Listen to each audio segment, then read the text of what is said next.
ನಮಸ್ಕಾರ ರೀ ಎಲ್ಲರೂ ಹೆಂಗಿದ್ದೀರಿ? ಆರಾಮಾಗಿದ್ದೀರಿ ಅನ್ಕೊಂಡು ನಾವು ಕೂಡ ಆರಾಮಾಗಿದ್ದೀವಿ ನೋಡ್ರಿ. ನಾ ಇವತ್ತು ಇಲ್ಲಿ ಸೂಪರಾಗಿರೋಂಥ ಒಂದು ರೆಸಿಪಿ ಮಾಡ್ಲಕತ್ತೀನಿ. ಕೆಲವೊಂದು ಮಕ್ಕಳು ರೊಟ್ಟಿ ತಿಲ್ಲಕ್ಕೆ ಒಲ್ಲ ಆ ಥರ ಬರೀ ಒಂದು ಅರ್ಧ ಗಿದ್ದ ಚಪಾತಿ ಅಥವಾ ಅನ್ನ ಸಾರು ರೊಟ್ಟಿ ಊಟ ಮಾಡಂದ್ರೆ ಊಟನೇ ಮಾಡಂಗಿಲ್ಲ ರೀ. ಕೆಲವೊಂದು ಮಕ್ಕಳು ತತ್ತಿ ಕೂಡ ತಿನ್ನಂಗಿಲ್ಲ. ಕೆಲವೊಂದು ಮಕ್ಕಳು ಕುದಿಸಿದ ಕೊಟ್ಟರೆ ತಿಂತಾವು. ಕೆಲವೊಂದು ಮಕ್ಕಳು ಕೂರುತ್ತೇವಲ್ಲ ರೀ, ತತ್ತಿ ಆಮ್ಲೆಟ್ ಹಾಕ್ತೀವಲ್ಲ, ಆ ಆಮ್ಲೆಟ್ ಕೂಡ ತಿನ್ನಂಗಿಲ್ಲ. ಇವಾಗ ರೊಟ್ಟಿ ಆಮ್ಲೆಟ ಎರಡು ಒಟ್ಟಿಗೆ ಸೇರಿ ಮಾಡಿದ್ರೆ ಸಖತ್ತಾಗಿ ಮಕ್ಕಳು ಪ್ಲೇಟ್ ಪೂರ್ತಿ ಖಾಲಿ ಮಾಡ್ತಾರೆ. ಅದು ಯಾವ ಥರ ಮಾಡೋದು ಅಂತ ನಿಮ್ಮ ಕೂಡ ಸೇರ್ ಮಾಡ್ಕೊತೀನಿ. ಇವಾಗ ನಾನಿಲ್ಲಿ ರೊಟ್ಟಿ ತೊಗೊಂಡಿನಿ ರೀ. ನಾನು ಬೆಳಗ್ಗೆ ಮಾಡಿರೋಂಥ ರೊಟ್ಟಿ ಈ ರೀತಿ ನೀಟಾಗಿ ಕಟ್ ಮಾಡ್ಕೊಳ್ಳೋದು ಅಥವಾ ಕೈಯಿಂದ ಮುರಿತೀವಲ್ಲ ರೀ, ನಾವು ಊಟ ಮಾಡಾಗ ಮುರಿದಿರ್ತೀವಲ್ಲ ಆ ಥರ ಮುರ್ಕೊಂಡ್ರೂ ನಡೀತದೆ. ಇಲ್ಲ ಅಂದ್ರೆ ಮನ್ಯಾಗ ಹಾಲಿನ ಪ್ಯಾಕೆಟ್ ಆಗಿರ್ಬೋದು, ಮತ್ತು ಎಣ್ಣೆ ಪ್ಯಾಕೆಟ್ ಅದಕ್ಕೆ ಕತ್ತರಿಸ್ಲಿಕ್ಕೆ ಒಂದು ಚಿಕ್ಕ ಕತ್ರಿ ಇಟ್ಕೊಂಡಿರ್ತೀವಲ್ಲ ರೀ ಅಡುಗೆ ಮನೆಯಾಗ, ಆ ಕತ್ರಿ ತೊಗೊಂಡ್ಕೆ ಆ ಕತ್ರಿ ಸಹಾಯದಿಂದ ಈ ರೀತಿ ನೀಟಾಗಿ ಕಟ್ ಮಾಡ್ಕೊಂಡ್ರೆ ಸಾಕು. ಇಲ್ಲಪ್ಪ ಅಂದ್ರೆ ಕೈಯಿಂದ ಮುರ್ಕೊಂಡ್ರೂ ಸಾಕು ನೋಡಿರಿ. ಇಲ್ಲಿ ನಾ 2 ರೊಟ್ಟಿ ಈ ಥರ ಕಟ್ ಮಾಡಿ ಇಟ್ಕೊಂಡಿನಿ. ಒಂದು 5 ತತ್ತಿ ತೊಗೊಂಡಿನಿ ಇಲ್ಲಿ ಮೊಟ್ಟೆ, ಮತ್ತು ಒಂದು ಈರುಳ್ಳಿನ ಸಣ್ಣಗೆ ಕಟ್ ಮಾಡಿ ಇಟ್ಕೊಂಡಿನಿ ರೀ. ಇವಾಗ ಫಸ್ಟಿಗೆ ನಾವು ತತ್ತಿ ಹೊಡೆದು ಮಿಕ್ಸ್ ಮಾಡೋಣ. ನಾನು ಒಂದು ಚಿಕ್ಕ ಬೊಗಣಿ ತೊಗೊಂಡು ಇದಕ್ಕೆ ಅಚ್ಚ ಖಾರದ ಪುಡಿ ಹಾಕ್ಕೊಂಡಿನಿ ನೋಡ್ರಿ. ಇಲ್ಲಿ ಖಾರ ಮಾತ್ರ ಜಗ್ಗಿ ಹಾಕೋಬೇಕು ರೀ, ಅಂದರೆ ಜಾಸ್ತಿನೇ ಹಾಕೋಬೇಕು, ಅಂದಾಗೆ ಸಖತ್ತಾಗಿ ಹತ್ತದ. ಇಲ್ಲಿ ಸ್ವಲ್ಪ ರುಚಿಗೆ ತಕ್ಕಷ್ಟು ಉಪ್ಪು ಹಾಕೊಳಕತ್ತೀನಿ. ಉಪ್ಪು ಮಾತ್ರ ನೋಡ್ಕೊಂಬಿಟ್ಟು ಹಾಕ್ರಿ, ಜಾಸ್ತಿ ಆಯ್ತಂದ್ರೆ ಮಾತ್ರ ತೆಗಿಯೋಕ್ಕೆ ಆಗಂಗಿಲ್ಲ ರೀ. ಹಾಗಾಗಿ ಉಪ್ಪು ನೋಡ್ಕೊಂಡು ನಾನು ಇಲ್ಲಿ ಅಚ್ಚ ಖಾರದ ಪುಡಿ ಹಾಕ್ಕೊಂಡಿನಿ. ಇವಾಗ ಮನ್ಯಾಗ ಮಾಡಿರೋಂಥ ಮಸಾಲೆ ಖಾರ ಕೂಡ ಹಾಕ್ಕೊಂಡಿನಿ ನೋಡ್ರಿ. ಖಾರ ಸ್ವಲ್ಪ ಜಾಸ್ತಿ ಹಾಕ್ಕೊಂಡಿವಂದ್ರೆ ಇದು ತಿನ್ನಕ್ಕೆ ತುಂಬ ಚೆನ್ನಾಗಿರ್ತದೆ ರೀ. ಇದಕ್ಕೆ ನಾ ಇವಾಗ ಹೀಗೆ ಕಲಸ್ಕೊಂಡಿವಪ್ಪ ಅಂದ್ರೆ ಇದ್ರೊಳಗೆ ನಾವು ಇದು ತತ್ತಿ ಒಳಗೆ ಹಾಕೋತೀವಿ ರೀ. ತತ್ತಿ ಒಳಗೆ ಹಾಕೊಂಡು ಬಳಕ ಖಾರ ಇದ್ರೊಳಗೆ ಗಂಟು ಆಗ್ತದೆ, ಗೊತ್ತಿರ್ಬೋದು ನಿಮಗೆ. ಗಂಟು ಆಗ್ತದೆ. ಗಂಟು ಆಗಬಾರ್ದು ಅಂದ್ರೆ ನಾವು ಇದಕ್ಕೆ ಏನು ಮಾಡ್ಬೇಕಪ್ಪ ಅಂದ್ರೆ ಒಂದು ಸ್ವಲ್ಪ ನೀರು ಸೇರಿಸ್ತೀನಿ ರೀ. ನಾ ಇದಕ್ಕೆ ಈ ಥರ ನೀರು ಸೇರಿಸ್ಕೊಂಡು ನಾವು ಮೊದಲ ಖಾರ ಉಪ್ಪು ಸ್ವಲ್ಪ ಕರಗಿಸ್ಕೊಂಡು ಆಮ್ಯಾಗ ನಾವು ಮೊಟ್ಟೆನ ಒಡೆದು ಹಾಕ್ಕೊಂಡಿವಂದ್ರೆ ಕರೆಕ್ಟಾಗಿ ಹೊಂದ್ಕೋತದೆ ರೀ. ಈ ರೀತಿ ನೀರು ಹಾಕ್ಕೊಂಡ್ರೆ ಏನಾಗಲ್ಲ, ಸಖತ್ತಾಗಿ ಬರ್ತಾವೆ. ಖಾರ ಉಪ್ಪು ಕರಗಿಸ್ಕೋಬೇಕ್ರಿ. ಇಲ್ಲಾಂದ್ರೆ ನಾವು ತತ್ತಿ ಹೊಡೆದು ಬರೀ ಚಮಚಲೆ ತೊಗೊಂಡು ಹಿಂಗತ್ತೀರಿ ನಾವು ಆಮ್ಲೆಟ್ ಮಾಡ್ಕೊತೀವಿ. ಕೆಲವು ನೋಡಿ ಬರೀ ಲಾಸ್ಟಿಗೆ ಮೊಟ್ಟೆ ಬರೀ ಉಪ್ಪಿನ ಚಾರ ಇಲ್ಲ ಖಾರ ಇಷ್ಟೇ ಆಗ್ತವೆ. ಅದಕ್ಕೆ ಆ ರೀತಿ ಆಗಬಾರ್ದಪ್ಪ ಅಂದ್ರೆ ನಾವು ಈ ರೀತಿ ಸ್ವಲ್ಪ ನೀರು ಹಾಕ್ಕೊಂಡು ಕಲಸ್ಕೊಲೇಬೇಕು ರೀ. ಈ ರೀತಿ ಕಲಸ್ಕೊಂಡೇವು ಅಂದ್ರೆ ಉಪ್ಪನ್ನು ಕರಗ್ತದೆ, ಖಾರನೂ ಕರೆಕ್ಟಾಗಿ ಕಲ್ಕೋತದ. ನಾವು ತತ್ತಿ ಹೊಡೆದು ಹಾಕೋಗಳಕ್ಕೂ ಕೂಡ ಕರೆಕ್ಟಾಗಿ ಹೊಂದ್ಕೋತದೆ. ಹಾಗಾಗಿ ನಾ ಯಾವಾಗಲೂ ಸ್ವಲ್ಪ ನೀರು ಹಾಕ್ಕೊಂಡೆ ಈ ಥರ ಕಲಸ್ಕೊತೀನಿ ನೋಡಿರಿ. ಇಷ್ಟು ಕಲಸ್ಕೊಂಡ್ರೆ ಸಾಕು ನೋಡಿರಿ. ಇವಾಗ ಇದಕ್ಕೆ ನೀವು ಮೊಟ್ಟೆ ಒಡೆದು ಹಾಕ್ಕೊಂಡು ಕಲಸ್ಕೊಳ್ಳಿ.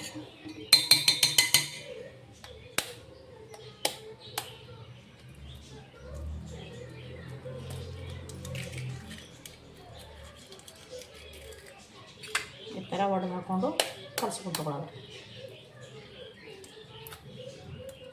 ಇಲ್ಲಿ ನಾ 5 ಮೊಟ್ಟೆ ಹಾಕ್ಕೊಂಡಿನಿ ರೀ. ಇವು 5 ಮೊಟ್ಟೆ ಹಾಕ್ಕೊಂಡು 5 ಮೊಟ್ಟೆನ ಒಡೆದು ಹಾಕ್ಕೊಂಡಿನಿ ಇವಾಗ.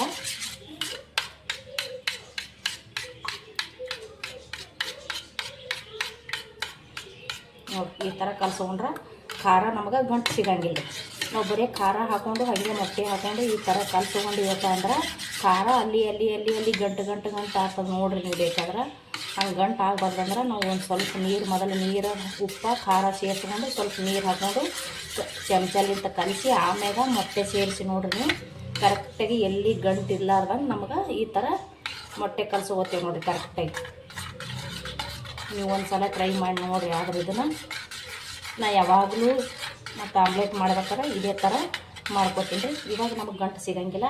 ಮತ್ತು ಒತ್ತಾಟೆ ಬರೀ ಗಂಟು ಕೂತಂದ್ರೆ ಆಮ್ಲೆಟ್ ಮಾಡ್ಕೊಂಡ್ರೆ ಒಂದೊಂದು ಸೈಡ್ ಬರೀ ಅದು ಗಂಟು ಹಾಗೆ ಕೂತು ಖಾರ ಉಪ್ಪು ಈ ಥರ ಆಗ್ತದೆ. ಹಾಗಾಗಿ ಯಾವಾಗಲೂ ನೀರು ಹಾಕಿ ಕಲಸಿ ಆಮ್ಯಾಗ ನಾನು ಆಮ್ಲೆಟ್ ಮಾಡ್ಕೊತೀನಿ.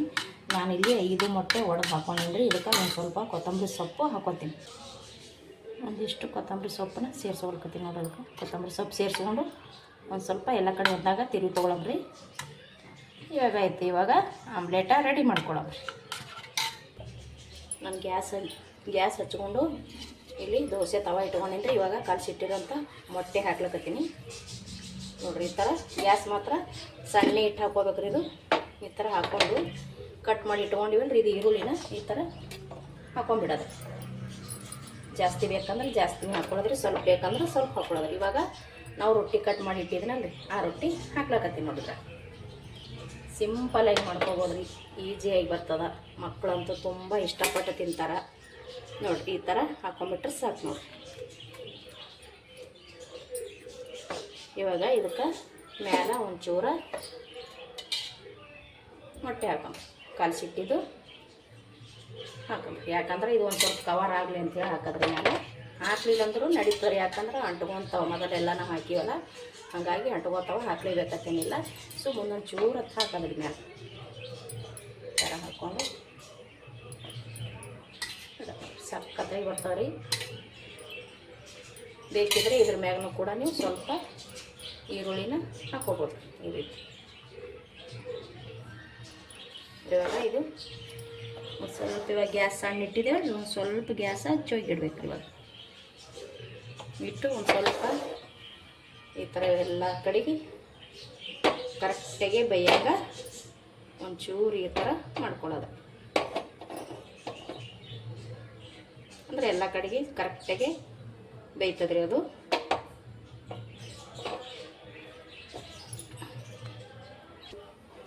ಈ ಥರ ಎಲ್ಲ ಕಡೆಗೆ ಬೆಂದಾಗ ನೋಡ್ರಿ. ಇದು ಕರೆಕ್ಟಾಗಿ ಎಲ್ಲ ಕಡೆಗೆ ಈ ಥರ ಹಿಡಿದು ಬೇಯಿಸ್ಕೋಬೇಕಾಗ್ತದ್ರಿ ಇದು. ಇವಾಗ ನೋಡಿರಿ ಮೆಲ್ಲಗೆ ತೊಗೊಂಡು ಈ ರೀತಿ ಹಾಕಿಬಿಡೋದು. ಸೂಪರಾಗಿ ಬಂದದ್ದು ನೋಡಿರಿ. ಮಕ್ಕಳು ಕೂಡ ಇಷ್ಟಪಟ್ಟು ತಿಂತಾರೆ. ಮಕ್ಕಳೇ ಅಂತಲ್ಲ, ದೊಡ್ಡವರು ಕೂಡ ಇಷ್ಟಪಟ್ಟು ತಿಂತಾರೆ. ಸಕ್ಕತ್ತಾಗಿ ಬರ್ತದೆ. ನಾವು ಫಸ್ಟ್ ಆಮ್ಲೆಟ್ ಹಾಕುವಾಗ ಗ್ಯಾಸ್ ಮಾತ್ರ ಸ್ಲೋನೇ ಇಡಬೇಕಾಗ್ತದ್ರಿ. ಯಾಕಂದ್ರೆ ಆಮ್ಲೆಟ್ ಎಗ್ದು ಹೊತ್ತಿ ಬಿಡ್ತದೆ. ಸ್ಲೋ ಇಟ್ಟು ಸಣ್ಣಗೆ ಗ್ಯಾಸ್ ಇಟ್ಟು ಆಮ್ಲೆಟ್ ಹಾಕ್ಕೊಂಡು ಒಂದು ಸ್ವಲ್ಪ ಈರುಳ್ಳಿ ಹಾಕ್ಕೊಂಡು ಆಮ್ಯಾಗ ನಾವು ಕಟ್ ಮಾಡಿ ಇಟ್ಕೊಂಡಿರೋಂಥ ರೊಟ್ಟಿ ಇಟ್ಕೊಂಡು ಅದ್ರ ಮ್ಯಾಗ ಬೇಕಿದ್ರೆ ಹಾಕೋಬೋದ್ರಿ. ಬೇಡ ಅಂದ್ರೂ ಹಾಗೇ ಬರೀ ರೊಟ್ಟಿನೂ ಇಡ್ಬೋದು. ಹಾಗೆ ರೊಟ್ಟಿ ಹಾಕೋಲಿಲ್ಲ ಅಂದರೂ ಕೂಡ ರೊಟ್ಟಿ ಆಮ್ಲೆಟ್ಗೆ ಅಂಟ್ಕೋತಾವ, ಹಾಕೊಂಡ್ರು ಕೂಡ ಅಂಟ್ಕೋತಾವ. ನಾ ಇರಲಿ ಅಂತೇಳಿ ಮ್ಯಾಲ ಒಂಚೂರು ಹಾಕಿದ್ದೆ. ಸಕ್ಕತ್ತಾಗ್ತದ್ರಿ ಇದು. ಇದನ್ನು ಕೂಡ ಕರೆಕ್ಟಾಗಿ ಎಲ್ಲ ಕಡೆಗೆ ಬೇಯಂಗೆ ಬೇಯಿಸ್ಕೊಂಡು ತೊಗೋಬೇಕಾಗ್ತದೆ. ಇದನ್ನು ತೆಗಿಸಿ ಹಾಕೋತೀನಿ ನೋಡಿರಿ. ಸೂಪರಾಗಿ ಬಂದದ್ದು ನೋಡಿರಿ. ಕಾಣಿಸ್ತಾ ಇರ್ಬೋದು ನಿಮ್ಗೆ. ಸಕ್ಕತ್ತಾಗಿ ಬಂದೈತಿ. ಈ ರೀತಿ ಒಂದು ಸಲ ಟ್ರೈ ಮಾಡಿ ನೋಡ್ರಿ ನೀವು. ಇವಾಗ ಇದು ಕರೆಕ್ಟಾಗಿ ಎಲ್ಲ ಕಡೆ ಬೆಂದದ್ರಿ. ತೆಗೆದು ಬಿಡ್ತೀನಿ ಇದು.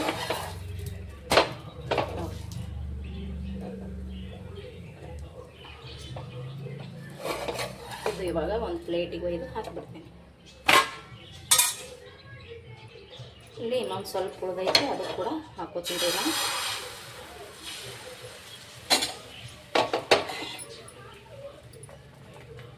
ಈರುಳ್ಳಿ ಹಾಕೊಳಕತ್ತೀನಿ ರೀ. ಸ್ವಲ್ಪ ಉಳಿದಾವ, ಇವಾಗ ಖಾಲಿ ಆಯಿತು.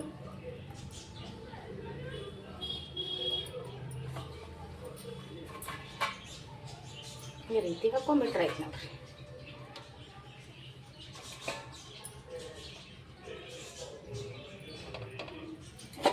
ಇವಾಗ ಇದಿಷ್ಟು ಉಳಿದೈತ್ರಿ, ಸ್ವಲ್ಪ ಅದು ಕೂಡ ನಾನು ಇದ್ರ ಮ್ಯಾಲೆ ಹಾಕ್ಬಿಡ್ತೀನಿ. ನಾವಾಗಲೇ ಹೇಳ್ದಂಗೆ ಸ್ವಲ್ಪ ಆಮ್ಲೆಟ್ ಕಲಸಾಗ ನೀರು ಹಾಕಿ ಕಲಸ್ರಿ. ಉಪ್ಪು ಖಾರ ಕರೆಕ್ಟಾಗಿ ಹೊಂದ್ಕೊತದ. ಇದ್ರ ಮ್ಯಾಗ ಕೂಡ ಸ್ವಲ್ಪ ಈರುಳ್ಳಿ ಹಾಕೋತೀನಿ. ಇದ್ರ ಮ್ಯಾಗ ಬೇಕಾದ್ರೆ ಕ್ಯಾರೆಟನ್ನು ತುರಿದ್ಬಿಟ್ಟು ಹಾಕೋಬೋದು. ಟೊಮೊಟೊ ಕೂಡ ಚಿಕ್ಕದಾಗಿ ಹೋಳು ಹಾಕೋಬೋದು. ನಾನು ಅಷ್ಟು ಹಾಕ್ಕೊಂಡಿಲ್ರಿ. ಇವಾಗ ಬರೀ ಈರುಳ್ಳಿ ಮಾತ್ರ ಹಾಕ್ಕೊಂಡೀನಿ. ಕ್ಯಾರೆಟ್ ಅದೆಲ್ಲ ಹಾಕ್ಕೊಬೋದು. ಕ್ಯಾರೆಟು ಮತ್ತು ಸಿಮೆಣ್ಸಿಕಾಯಿನೂ ಕೂಡ ಹಾಕ್ಕೋಬೋದು. ಸಣ್ಣಗೆ ಟೊಮೊಟೊ ಕೂಡ ಕಟ್ ಮಾಡಿ ಹಾಕೋರಿ. ಅದನ್ನು ಕೂಡ ಸಖತ್ ರುಚಿ ಕೊಡ್ತದ. ಇದು ಕೂಡ ನಾನು ಅದೇ ಥರ ಬೇಯಿಸ್ಕೊಂಡು ತೊಗೋತೀನಿ. ರೆಡಿ ಆದ ನೋಡ್ರಿ.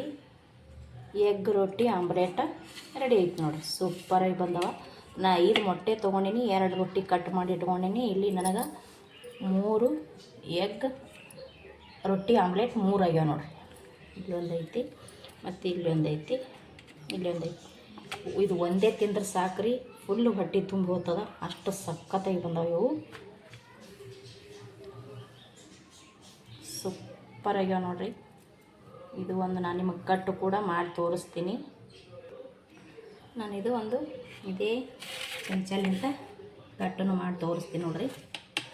ಈ ರೀತಿ ಕಟ್ ಮಾಡ್ಕೊಂಡ್ರೆ ಆಯ್ತು ನೋಡಿರಿ.